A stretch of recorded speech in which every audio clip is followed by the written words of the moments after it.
Thank you, Mr. Chairman. I want to thank the witnesses for their tremendous work and testimony so far in today's hearing. I wanted to touch on a couple of areas that I don't think have been touched on already.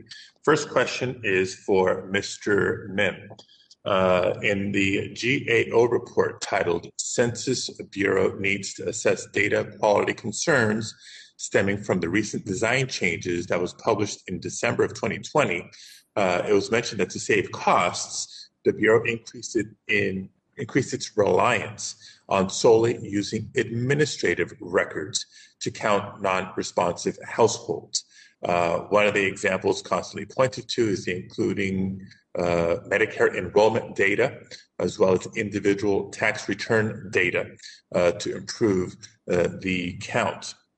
The report highlights some issues regarding the use of tax data. For example, individuals not having enough income to have to file tax returns or not listing dependents for tax purposes.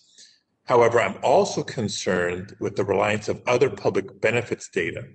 Soon after taking office, former President Trump announced that he would be expanding the definition of public charge, which meant that whether an immigrant uses public benefits such as housing assistance, SNAP, Medicaid, that it could be considered a negative factor in a green card application.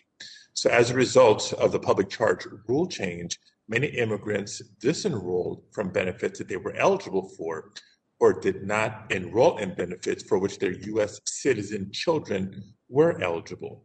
So, Mr. Mim, can you take a minute just to discuss how the public charge rule and using administrative data to count non-responsive households might lead to inaccuracies? Yes, thank you, Senator. We haven't looked specifically at the public charge issue, but the larger thesis behind your question is exactly right, and that is that to the extent that residents are not captured in administrative data, I mean, the truism is, therefore, that administrative record would not be useful for helping to enumerate their household.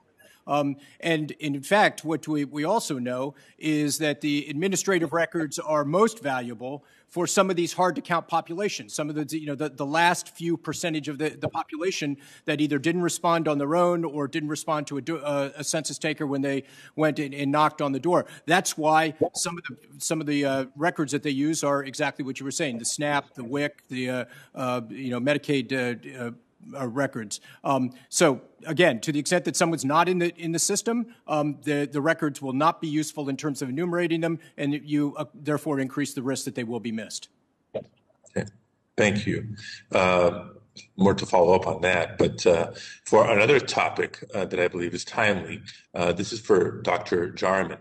A program called the Count Question Resolution gives state, local, and tribal governments an opportunity to challenge their census results and seek revised counts for purposes other than redistricting and other than apportionment. However, those challenges must be based on a very limited set of criteria involving geographic or processing mistakes affecting living quarters. And I think we've already discussed in this hearing the dynamic of living quarters, housing units, group facilities, et cetera.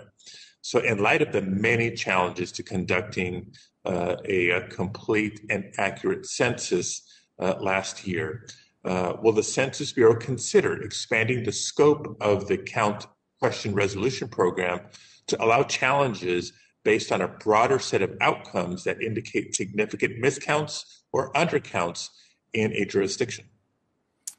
So, Senator, I'm not familiar with any discussions to broaden those definitions, but we would certainly be willing to take a look at that and get the folks on my team that are responsible for that and talking to you or your staff or to whomever. But I at this time, I'm not aware of any of those discussions right now. Okay. Well, then consider this a request for consideration, and we'll have through our staffs follow up to see how that can be explored. The next decennial census is only 9 years away, so we're already starting to work on that. And with that, Mr. Chairman, I yield the balance of my time.